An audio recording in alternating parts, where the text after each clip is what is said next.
Mr. Michael Strider. Hi, Bay. How are you?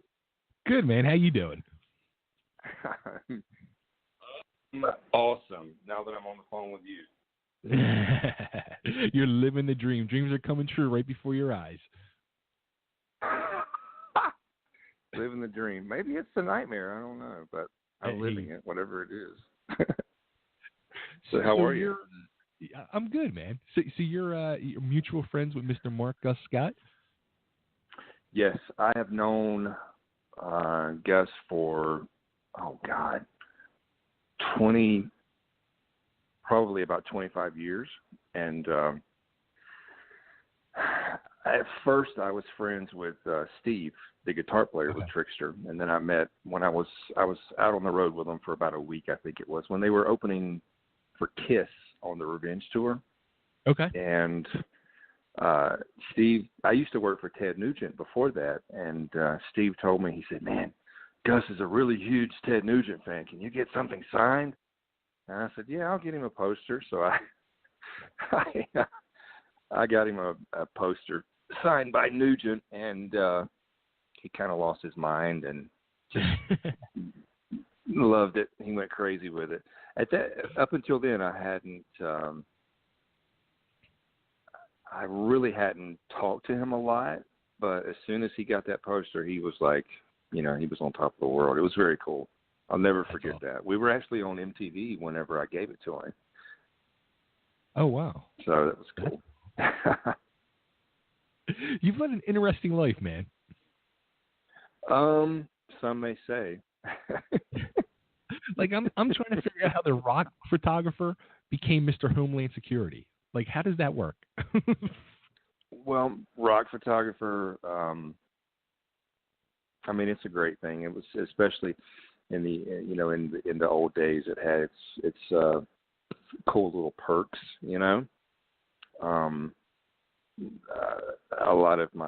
I became friends over the years with a lot of the rock stars and stuff, but that doesn't pay the bills. So you have to, you got to have a real job, so that's where Homeland Security comes in. I'm almost scared to ask, like, what do you do for them? I work in special ops. Oh. Okay. What does that actually pertain? I'm sure it's not work with a camera, or maybe it is. It's not. Unfortunately, it's not work with a camera, but I can't really tell you what it entails. I can tell you off the air, but I can't really tell you on the air, unfortunately. It's one of them things where, like, if you tell me, you have to shoot me. No comment. and not with the camera.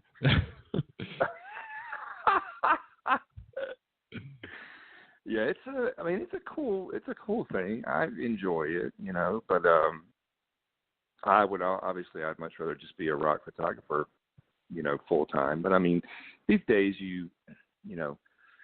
rock stars don't want to pay the money that it takes to to live. You gotta have food and shelter and stuff, and they don't want to pay that. So they have every idiot in the world that has a cell phone camera, or they have a real camera and they'll do pictures for free.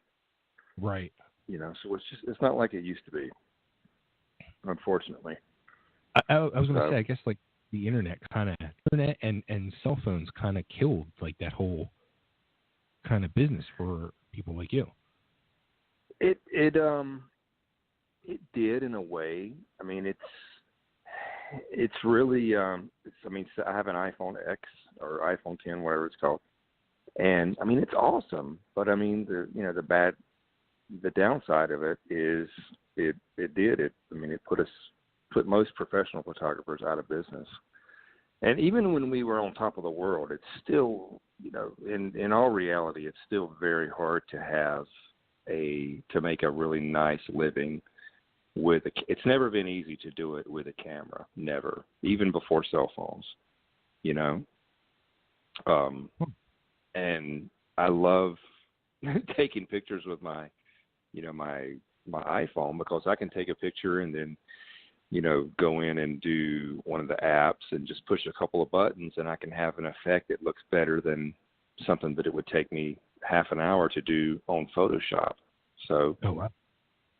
Yeah, it's really awesome. I love it, but I love it in one sense and I hate it in another sense, Now you mentioned about Ted Nugent, how you used to work for him, and you actually got started with him working for a magazine, World Bow Hunter. I didn't even know he had his own magazine for doing that.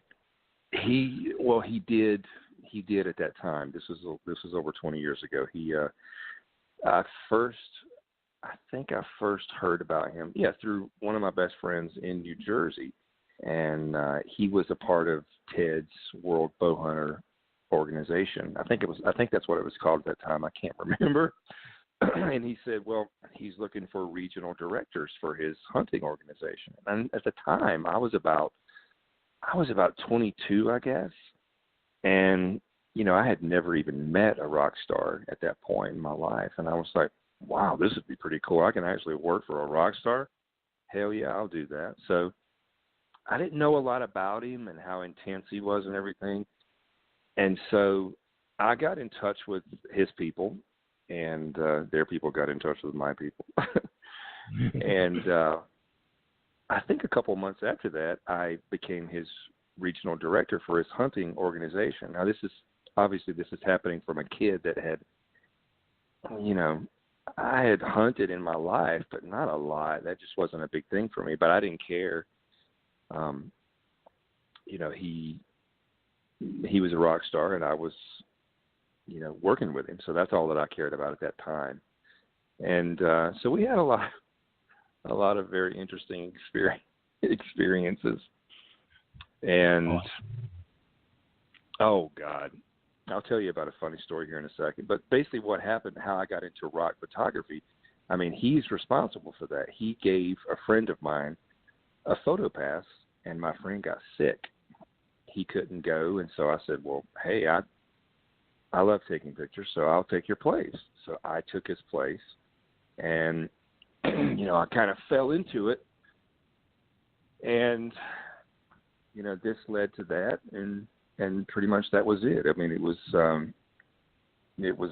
was, up until that point, I was a little shy little kid and didn't have a whole lot of friends, much less girlfriends and stuff like that. So when I put that laminate around, what were you saying? That changed quickly, didn't it? Oh, my God, you wouldn't believe it. I remember the very show that I did.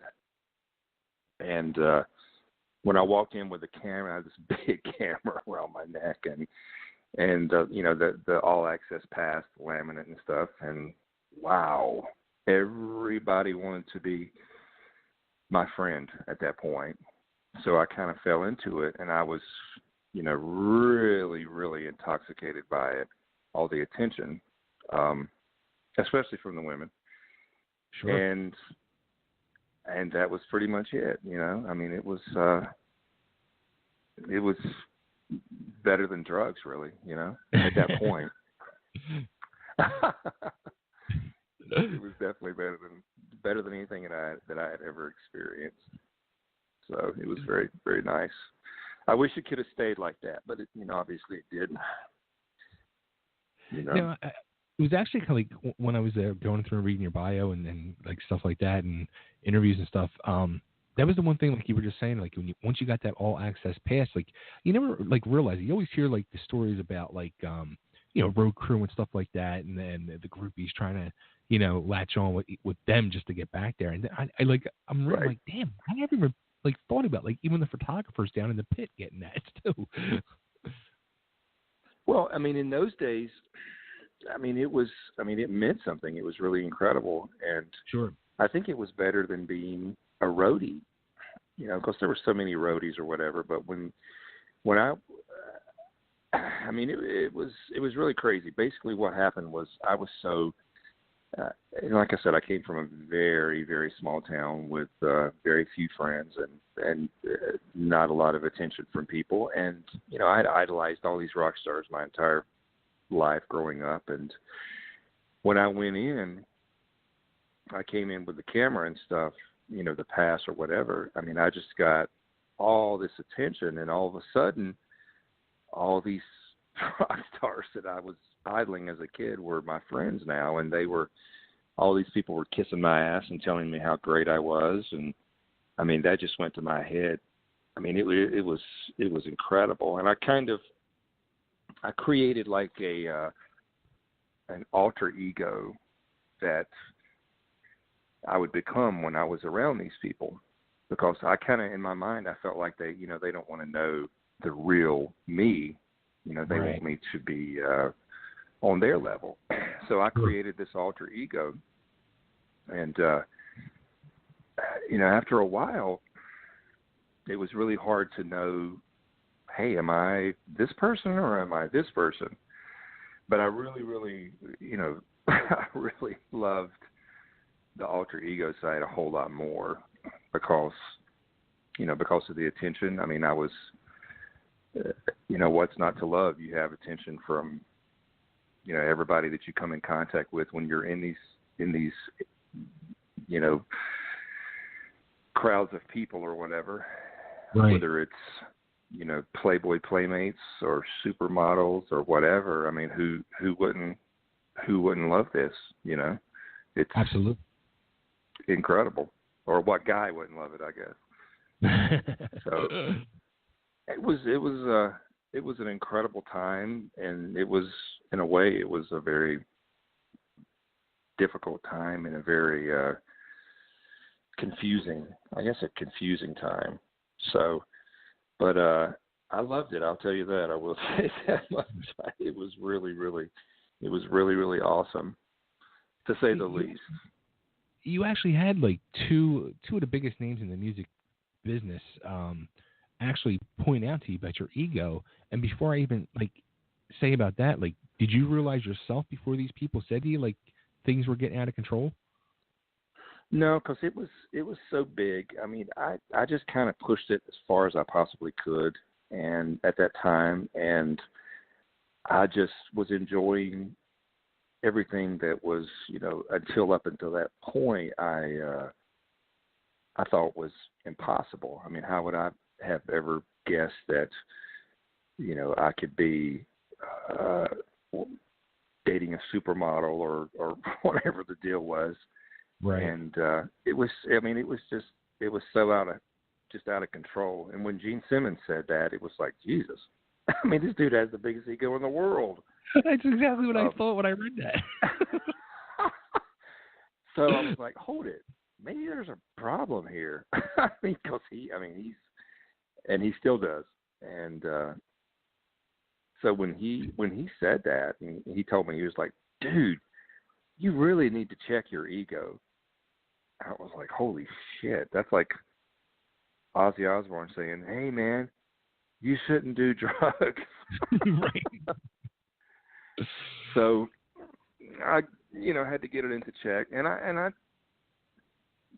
over time, I did, obviously. So I've come back down to, I think my feet are on the ground now, but for a long, long, long time, they weren't. And I took advantage of the situation and everything that came along with it. Drugs, women, whatever it was. I didn't care, excess. Yeah, I mean, but it's so easy not to care. You know what I mean? When you're getting offered all that. Well, yeah, I mean, we see it time and time again from all these celebrities that just go down that path. You can't help yourself. No, I mean, what guy in his right mind is gonna turn down, supermodels or drugs or whatever the deal is? In those days, it was different than it is now as far as drugs. It wasn't as much of a taboo thing, and obviously, drugs are terrible. I would never suggest it to anybody. But I did. So, I mean, I had lots of fun, but I mean, you put that in front of somebody that hasn't had access to anything like that other than just watching movies and television. Right. They're gonna go crazy and, lose their mind. Sure. And that's what I did with it. So luckily I made it to the other side. Thank God. Now you went from doing, I guess, like concert photography to actual photo shoots in the whole 9 yards. Right.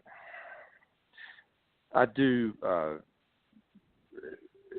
went from doing that to, doing portraits and, actors. And obviously, I think the first thing that I ever did with a camera was probably a model photo shoot. I've shot just about everything probably, Sure. It's there's a few things that I don't like doing, but, the passion will always, always, always be rock stars. Sure. With the energy that they have and the energy with the fans, and Mm-hmm. you're right there, like in the middle between the fans and the rock stars. So that's always going to be my favorite thing. It's still, even today, it gives me more of a high than any drug did. I bet. I bet. And that says a whole lot. Now, how about like you end up shooting like the Clintons or Obama or I don't know how this happened with Gorbachev? Like, how does that happen? I actually would do the photo shoots through, if I can remember correctly, through different venues where they were speaking or whatever. So that's how I got access to them. And it was, I think, my favorite of all the presidents that I've photographed. I have to say photographed because I don't want to say the S word when it comes to that. But I think Bill Clinton was probably my favorite, I would say. He was very nice, number one. He was very, down to earth, and but when he, was in action, he was very dramatic. Right. But I liked him a lot. I'll never forget when I met him the first time, and I've met some of the most powerful people in the world. And when he shook my hand, I remember I was like, holy shit, I could not stop shaking for probably a half an hour. It was really incredible. I'll never forget that. Now, which one's more intimidating, Bill Clinton or Gene Simmons? For different reasons, I think. I think that Bill was more. When I shook his hand, he was the power that just resonated from just shaking this man's hand was just incredible. Gene, he's more intense. People used to ask me who was more intense, Ted Nugent or Gene or people like that. Probably always going to be the most intense person that I have ever met, and especially worked for. Good Lord. So it's a different kind. Bill was very gentle and very nice. Probably the most, God, what's a good word for him? Every word's been used, but he was very charismatic. To the point of being scary.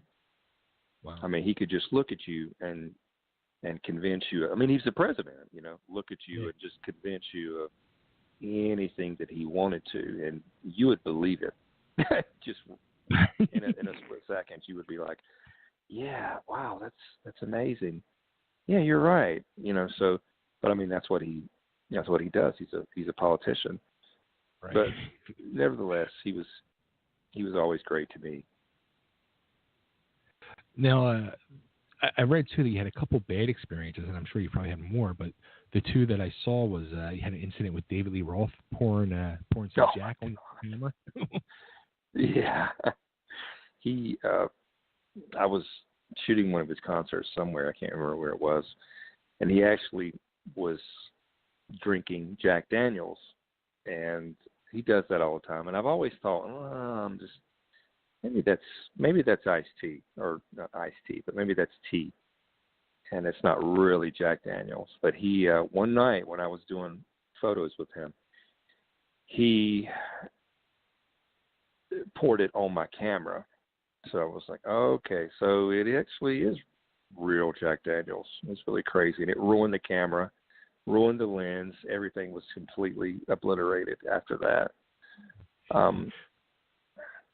That was one of the worst experiences. But I mean, even then, the other one I think was, I was assaulted one time by Rob Zombie, and it's really stupid. This one shocks me. Yeah, can you believe that? And I was shooting his show in, I think it was Norfolk, Virginia, at a place called the Norva, and I'm doing photos the whole time. Then I start taking pictures of his wife, who's, at the time was very, very beautiful, and I think she still is too. And I'm standing there. I mean, she's on stage dancing as a burlesque dancer, basically. So I'm shooting her. He comes up behind me and kicks me in the back of the head 3 times, knocks me down to the floor. So I get up and I'm like, "What the fuck? Are you kidding me?" And I kind of shook it off, and he ran to the back of the stage after he did it. And so I got up and just went outside the club, and I thought for a second, I was like, okay, so should I have him arrested? And then right. Yeah, I know, and I should have, and I kind of second-guessed it, and I was thinking, well, he could probably have me blackballed if I do that, and that's what I was worried about. So I never turned him in. Stupidly, I should have done that. And God, I'll never forget that. It was the week that he released his first Halloween movie. So it's been more than 10 years ago, I think. And I was driving down. It was about a 5-hour drive from there to where I lived at the time. And I was driving down the road, and I called like 20 of my friends. I told them what had happened, and every single person said the same thing. Everybody said, "Wow, man, that is so fucking cool." And I was like, "Did you hear what I said?" I just got the shit kicked out of me. But it was by Rob Zombie, so not many people can say that.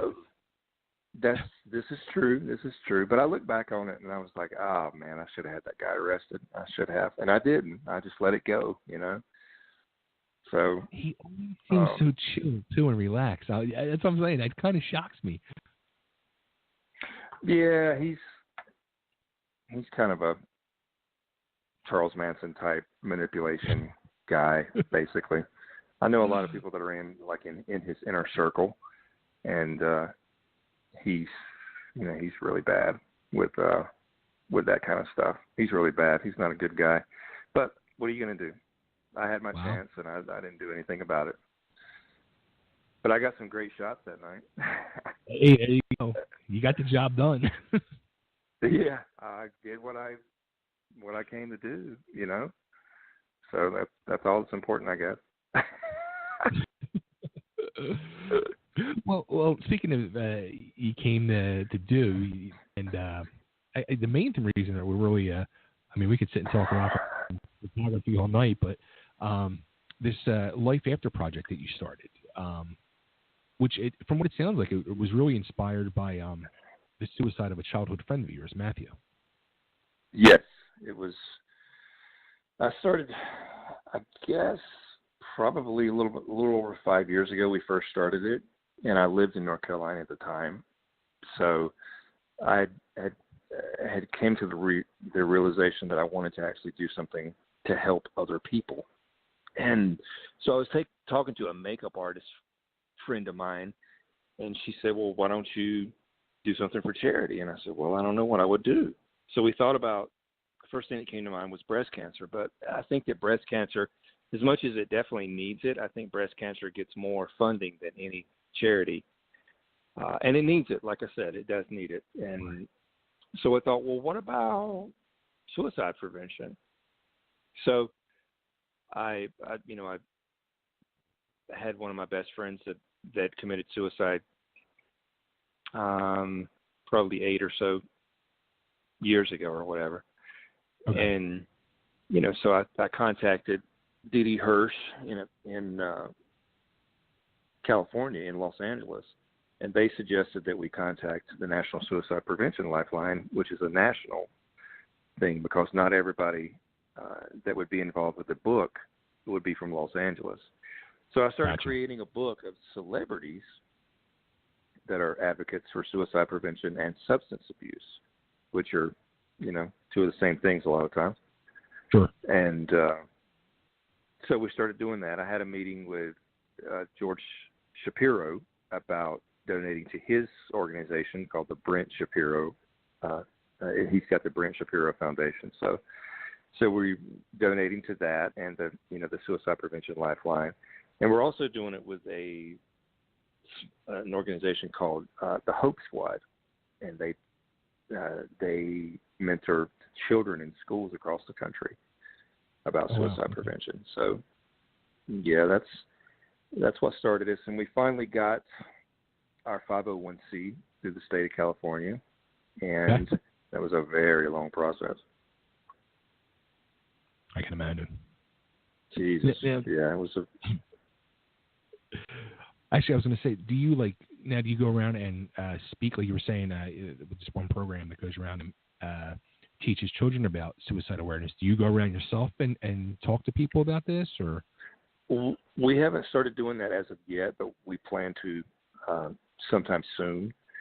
I think our ultimate goal is to have a freestanding place where we can have doctors, psychologists, therapists, whatever the deal is, to actually help with people that are in need. And also, we've recently added domestic abuse, because that's very important also in this, especially in this society that we live in, that can help people with those three things. It's a very long process, and there's a lot of hoops that you have to jump through to get approved through the state and through the federal government. Right. In the meantime, but that's what our goal is.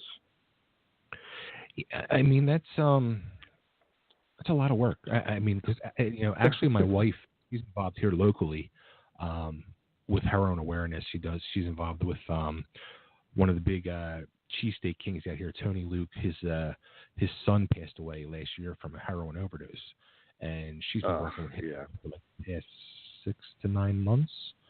And yeah, so I mean, I see how much time it takes up for her. So I mean, being involved now that you're started with the suicide prevention and then the drug awareness and now domestic abuse, it's like, wow, it's like, I can't imagine. That's a lot. It's definitely a lot to take on, and it's very overwhelming sometimes. So one of my nephews actually OD'd from heroin, I guess probably a couple years ago at this point. So that's a biggie right now, any kind of drugs like that. I mean, it's horrible. It's really bad. Luckily, when I was in my little drug phase, I didn't touch heroin. Right. So that's one I didn't fool with. I was never a big drug person. I just don't like, you see it. I mean, there's at least 1 or 2 news stories every night on the news. It's like, I just shake my head. And then I've gone to some of these functions that they've done, and hearing these people speak, and especially parents who lost a child. It's such an emotional roller coaster. It's like you walk out of there with tears in your eyes, and you're just like, wow, like it's like really heavy. It's a horrible thing, and it's I think it's out of control at this point. I don't know what the answer is to it, right. to the drug issue. But I think it's worse now than it's ever been, obviously. Yeah, it's in absolutely. schools and everything. Like big time stuff like heroin or whatever. And maybe it was when I was in school, but I just didn't I didn't know it. I don't think that it was. I think that most people would do that in those days would be, you know, smoke pot or maybe take pills or something like that. But Right. it wasn't anything that's like it is right now. No, not at all. And going to the suicide part of it, the suicide prevention part of it, especially like when you have like, you know, these big name celebrities taking their lives, and it's become more and more, especially over the last year. I mean, people like Chris Cornell and Chester Bennington, Anthony Right. Bourdain. Actually, just today, as a matter of fact, a former WWE pro wrestler took his life. He passed away today. It's like, you know, it's Which one was it? Brian Christopher, Jerry Lawler's son. He was one of he was Scotty Too Hottie. Or no, not Scotty Too. Or Wow, really? Grandmaster Sexay. It was Scotty's partner. Yeah. Oh my God, I didn't know that. Yeah. Supposedly he was in jail or something, and he hung himself in prison.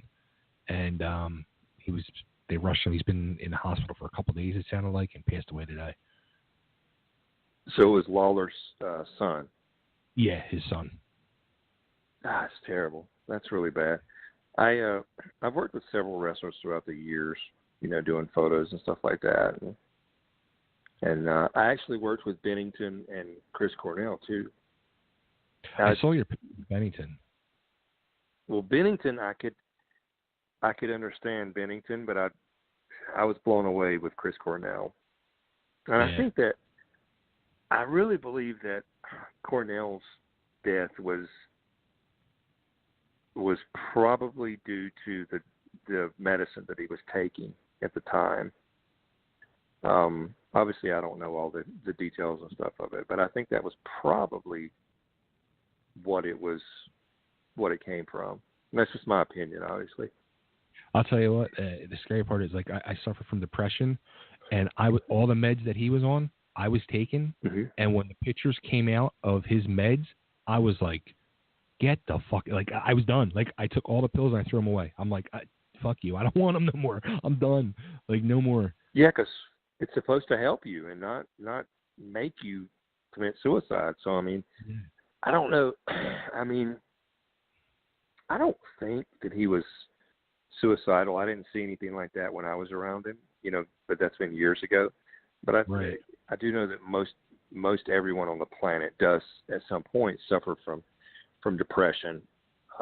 Now you have two different kinds of depression. You have people that are depressed occasionally or whatever. That's one thing. But I mean, you have people that are clinically diagnosed, and that's completely different. So if you're not clinically diagnosed, you can't really understand what that entails. I mean, your entire world, you know, just comes crashing to the ground, you know, on a daily basis, multiple times a day, a lot of times.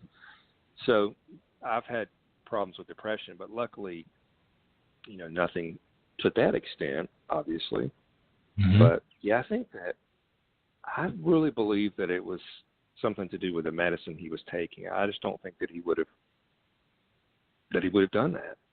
Yeah. I could be wrong. I don't know, you know. And the going to the Chester Bennington one, like, after he passed, like, and then you hear his music and you really listen to the lyrics, I'm like, this poor guy was crying out for years. I mean, just listen to his lyrics. He's crying out. Yeah, nobody pays attention to that. Yeah. And I'm just as guilty. I mean, I had a friend in May. I've had a friend for about 15 years, and he was one of my best friends. And he had a mental handicap. Basically, he was just a little bit slower than normal. He was able to function somewhat normally. He drove a car. He had a job, stuff like that. So, you know, he was able to do most of the things that we do. But he was the world champion power lifter for the Special Olympics, and every day was kind of a challenge for him because everybody either bullied him or they shunned him. He never had a girlfriend. He always wanted a girlfriend. He never had a girlfriend.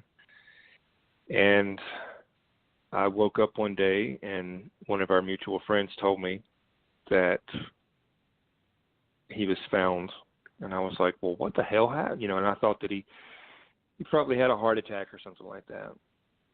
And a few weeks later, I was told that the first thing that came to mind was, did he do this himself? Because he was depressed almost all the time. Right. And when I asked myself that, I was like, he couldn't really do it because he wouldn't really know how to do it other than shooting himself. He just wouldn't know how to do it. He wouldn't understand how to do it. Right. And so I just dismissed it. And then I was told that he had gone on like a chat room and found out ways to do it. And he actually drank poison and killed himself. So it had to be absolutely horrible. And but I mean, this guy every day was, he was suffering every single day. Wow. And it's because nobody ever paid him attention. He didn't get any. He had like 3 friends, me and 2 other people, and that just wasn't enough. I mean, he wanted a girlfriend. He wanted to be normal. He wanted to be treated normally, but he wasn't. He was for the most part. I mean, he was shunned. Right. And it was bad. I mean, it was really bad. But at least he doesn't have to suffer anymore. Right. Because he had a hard time with it. That's the world that we live in. Yeah. It's tough. I mean, even like going back with the heroin drug epidemic and all, the co-host on my live show, my friend Nick Wilkinson, he actually, his sister passed away 2 months ago from a heroin overdose, and he had actually written. He does like these like adult themed children's books. He does that he releases through Amazon, right? And they're like really like he had written one last year called H is for Heroin, and it's really like in your face, and and then this happened, and he actually he redid it a little and attributed it to his sister. So it's everywhere. It's around everybody so much, and it's sad. Yeah, I never knew what it was until I was out of high school, basically. Yeah. And luckily, it wasn't like an epidemic at that time. It's not until recent years that it's become, I guess, the drug of choice or whatever. Right. But it's out of hand at this point. It really is. It's so sad. You're putting together this coffee table book. Yes. It's a book of celebrities that are advocates for spreading awareness to the suicide prevention and substance abuse, and so that's what we're doing. I'm doing photo shoots with a bunch of different celebrities from all areas of the entertainment industry, from rock stars to supermodels to actors to directors, whoever whatever the case may be, and we're hoping to have it finished. I hope by the end of the year. Oh, cool. Okay. Yeah, actually, I saw one person that you shot, which I'm guessing will be in the book. She actually did our show. It might have been earlier this year or late last year. Mm-hmm. Serena Vincent. Right. Yes, she is. I just talked to her just a couple of days ago. So yes, she will be in the book. I'm doing a celebrity auction on Charity Buzz to raise money for the book, and she's actually she has 2 things that we're auctioning. She has a set of 4 11 by 14 pictures, and then we have another one that's a really, really cool custom picture that we did. So I think I've got 33 auctions, and she's the only person out of the whole thing that's got 2 herself. She's really incredible. She's a sweetie pie. Yeah, she is. Yeah, I mean, like on this Charity Buzz auction, you got some amazing things going on here. Thank you. What did you like out of it? You looked at it, so what did you think were cool? Well, first off, I mean, you're offering lunch with people. Yep. So I mean, let me see here. Who were some of the lunch? Hanga from was it Boy Meets World or whatever it was? Yes. You know, the crazy story about that is that she is the daughter of one of my friends who is my makeup artist, and I have been working with her for at least a couple of years now, and I never knew that her daughter was an actress. And she said, "Well, my daughter's an actress." Oh, that's cool. What does she do or whatever? And that's how it all came about. So she's going to be in the book also. I haven't got to do her photo shoot as of yet, but I'll be doing her photo shoot and Jensen, her fiance, also, but haven't met them yet. It's really crazy. I've known her mom for so long. Look, I mean, lunch with Sid Haig. Yes, I've known Sid for probably 10 years. He's really incredible. He's a really, really cool guy. Nothing like the characters that you see him portraying, where he kills pretty much everybody in the movies. Me and my wife were just discussing him the other day because I think he's doing a horror convention coming up in the area, and she had met him already. So. Yeah, and she was like, hey, I want to go again. I want to meet Sid Haig again. And I'm just like, he just creeps me out, that guy. Just creeps me. Like, he scares me to death.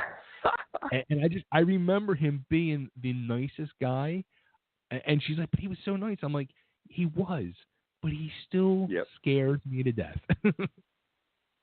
He is a really, really cool guy. He's very laid back, and he's probably one of the most soft-spoken people that I've ever known in my entire life. Which convention is it that he's going to? You know what? I think it might be Monster Mania in Cherry Hill, New Jersey. New Jersey. Yeah, I used to live in Bricktown, New Jersey, which is by Tom's River, and we used to go out to that all the time. I used to be a pro wrestler, so I used to wrestle there back in the day. So it's small world. Yeah. So we used to go out to that all the time, and that's a really great convention. I haven't been there in years, but I would love to go back. Yeah, they're good times. They're fun times. You should go to it though. Go and then tell him that you're friends with me, and he'll probably slap you right in the mouth. But hit me. Put the fear of God in me even more. He is so cool though. You'll really like him. So he's a great guy, really great guy. So hopefully somebody will. What are you gonna say? You also got a lunch one here with Michael Pare. Yes, that's a classic one. I've known him for several years. I guess since 2009. And same thing with him. I mean, he's very, very cool and laid back. He's probably the most non-Hollywood actor that I've ever known. Him and Sid both are very, very non-typical Hollywood. I can see that. They're nothing whatsoever. When you hear, the term Hollywood, or you hear Hollywood actors or whatever, I mean, they are absolutely nothing like that. You said, were you a fan of Boy Meets World? Because of Topanga. Do you remember, there's another girl that's supposed to be in the book also. Her name is Jennifer Lyons. I think she was on there also, but I'm not sure. She was an actress that was on there also. She may have had some, she may have just done a few episodes or something on that. I can't remember. Huh. I'd have to look that up. You'd know her if you saw her face. You would know her. Oh, people can also know who she is. People can also what? Get a photo shoot with you. Yeah, we're auctioning a photo shoot with me and the styling by a supermodel. Her name's Patricia Hartman. She's one of the most like amazing, huge supermodels from. I think she was from the '90s era, and she's incredible. So that's on there. We've got that. We've got a surfing lesson from two of the ex-presidents from the original Point Break. There's a Cheech and Chong VIP experience. I mean, there's tons of stuff. You can take a wrestling lesson from two of the original Glow girls. So, I mean, we have a ton of stuff on there that people can bid on. There's a lot of really interesting stuff. Hollywood's doing. She's doing my live show Thursday night, as a matter of fact. She's doing it Thursday? Yeah. I have been friends with Hollywood for a little more than 20 years. Jesus, God, it's been that long. Yeah, so she's another one that's really, really, really sweet. But you can bid on a wrestling lesson from her and Lightning from the original Glow, Cheryl Russo. That's awesome. Really, really incredible. So definitely put a post up and let people know that you can bid on a chance to take a lesson from them in Los Angeles. You should come out here yourself. Fly out from New York. I need to get the hell out there. I really do. The whole problem is I make funds like a rock photographer. That's why I got to work a day job. so you can't get an airline ticket, huh? I work in the car business by day, and they don't pay as good as Homeland Security probably. Yeah, good God, dude, you're in trouble. Exactly. Yeah, that's pretty bad. But I know what you mean. I think you're in New York, right? Are you in Long Island or just New York? I'm actually, my studio number is from New York. I'm actually in Philly. Oh, okay. So you're in Philly, yeah. Yeah, it would be a little bit of a flight, but I think it would be worth it. You know, if you're a Glow fan, I mean, what more could you get other than this? This is pretty amazing. Yeah, right. That's all I would need. Have her beating my ass. For it. And then your life would be complete, right? There you go. I've never been beaten up. I've never been beaten up by her, and I've been, like I said, I've been friends with her for over 20 years. I think I'm probably the only male that she's ever known that she hasn't, kicked my ass. Pretty much everybody else, I think she has. Because everybody that knows her wants to wrestle her, and I'm not saying I don't want to. I'm just saying that I haven't. Well, as a matter of fact, maybe we should do that. You got to do this. The time's short. You got to do this before you never know. I know, right? I mean, you never know what it could happen before. Maybe I can do it when we do the lesson or something. I've never really thought about it, but I think pretty much everybody on the planet wants to do that. That's funny. I'm definitely going to bring that up to her Thursday night. Well, you need to bid on that auction and come out here and surprise her. There you go. That's it. She can step in the ring with you. Step in the room. I'm actually as I've gotten older, I stay away from wrestling rings now. That's why I was leaning more toward the lunch. I like to eat. Well, we can set that up too. That's pretty awesome. I think it's a lot safer to do that. Probably not as fun, but safer anyway. See, that's why people haven't eaten with me. It's very fun. I know, right? We should have auctioned a lunch with you. What were we thinking? See, well, there you go. My old wrestling name was Chubby Dudley, so I used to walk to the ring eating food. It would be perfect. Oh my God, that's crazy. That is funny, man. Very, very cool.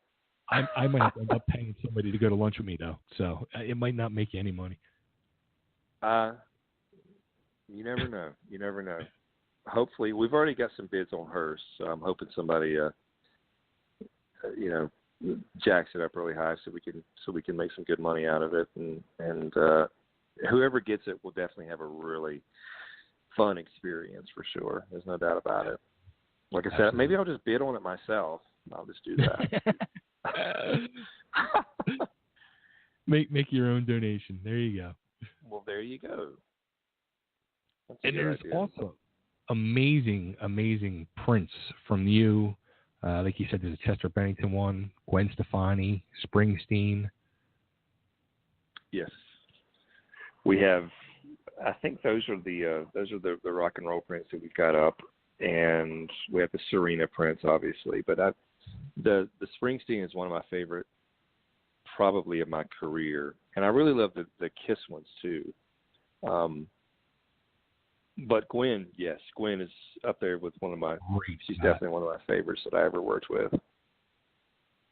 That is a great shot. She's such a really, really sweet girl, and she's a lot of fun to shoot on stage.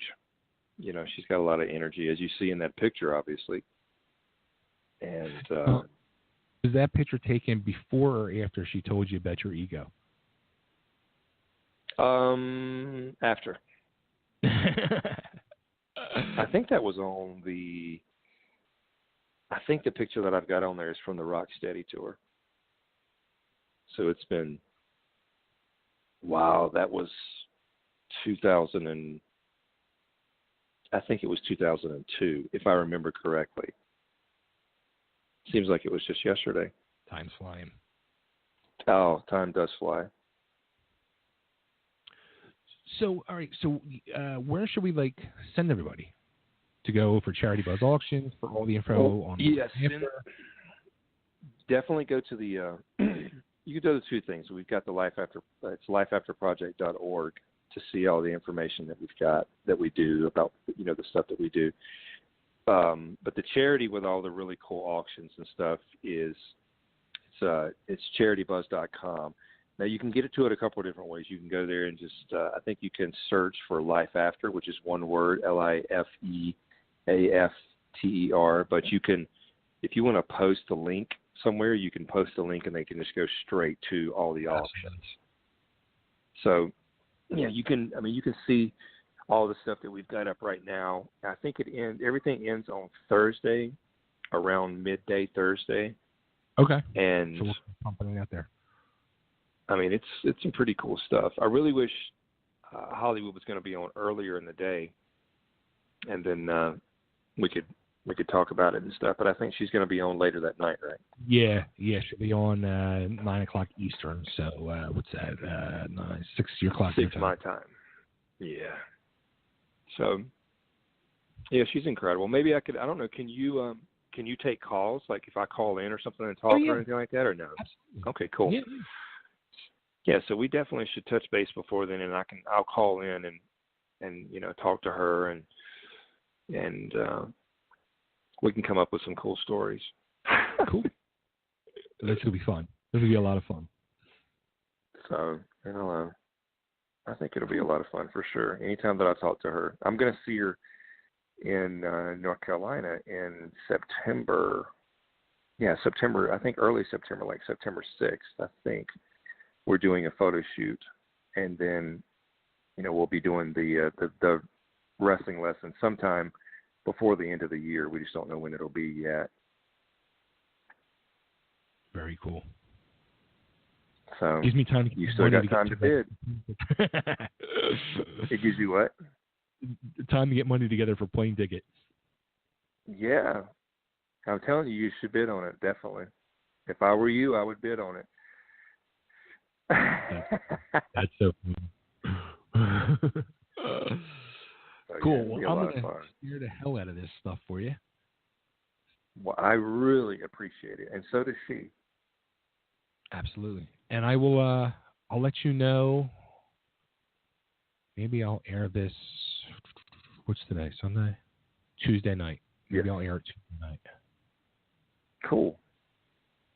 Very good. The auctions go to Thursday, like midday on Thursday. So cool. Yeah. So I'll air it Tuesday night for you then. Well, very good then, man. I appreciate it. Cool. I'm glad we called up and got this all situated. And yeah, I look forward to you calling Thursday night and breaking some Hollywood balls. Cool, man. We'll have fun with it. I can call in and then don't tell her who it is, and then we'll see if she can even pick. Shirley. Well, I say Shirley, but maybe she won't be able to. She can. She'll recognize my voice and everything. So that'll be cool because it's on. You said it's on Thursday night, right? Correct. Okay, so that's my birthday. So I'll call her. I'll call you up. We'll hook it up like offline, and you can tell me like what time to call, and we'll make it happen. That'll be cool. That's a lot of fun.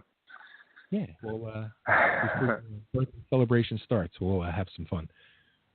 There you go. Right. Cool. Awesome.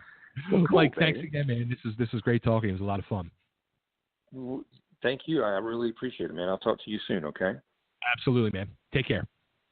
You too, buddy. Bye-bye.